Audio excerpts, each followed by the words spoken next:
السلام عليكم ورحمة الله وبركاته. اليوم مع وصفات آمنة راح نعملو طبق متنوع اللي هو شيش كباب بالدجاج بتتبيلة مميزة ورائعة، ورز وبطاطا في الفرن بتتبيلة جد رائعة وصحية. إذا نبداو بالطبق تاعنا ونبداو أول حاجة بالكباب. أنا هنا قصيت معدنوس وعندي نص صدر دجاج قصيته عشوائيا وحطيته في اللاشوار هو والمعدنوس.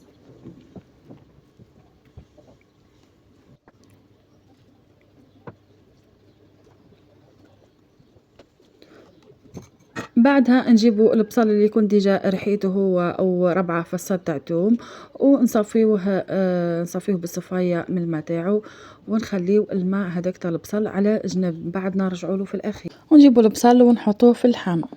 حطيت التوابل، حطيت فلفل عكري حار وحطيت راس الحانوت وتوابل دجاج وفلفل اكحل وملح، ونخلط ديك التوابل مع اللحم حتى يتجانسوا في بعضهم مليح، ونبداو نخدمو الكباب تاعنا.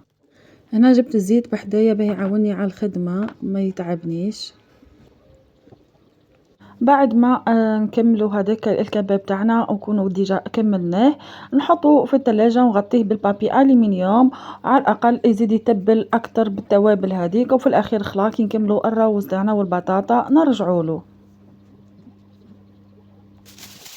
جيت هنا للبطاطا وقعدت نغسل فيها، حطيت فيها الخل في الماء ونغسلوها كيما هكا كيما تشوفوا غسلتها مليح. انا هنا قسمتها على زوز ونحطوا البطاطا تتغلى ونحطوا معاها ورقه رند والملح.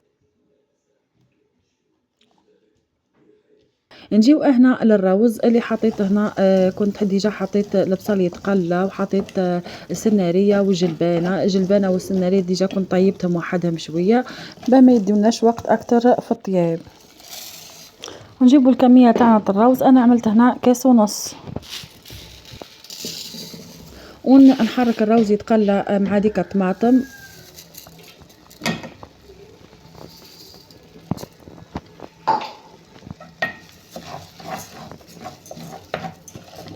خليه يتقلى مليح. بعد ما يتقلى الروز مع البصل والطماطم والسنارية والجلبانة نزيدو الكمية تاع الماء يعني مقدار 2 كيسان.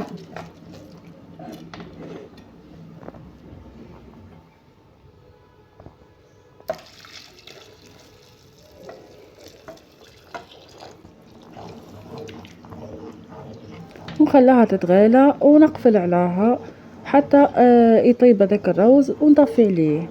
اذا لقيتو شفتوه مازال ني يعني شويه يابس زيدوا له شويه تاع الماء سخون. ونجيو للبطاطا اللي كان ديجا طابت نص طياب كما قلت لكم.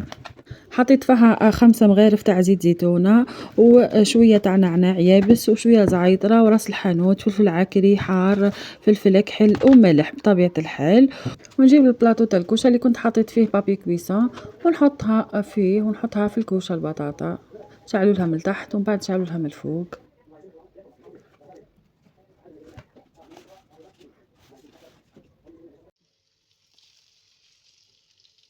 حطيت في المقله مغرف تاع زبده كبيره.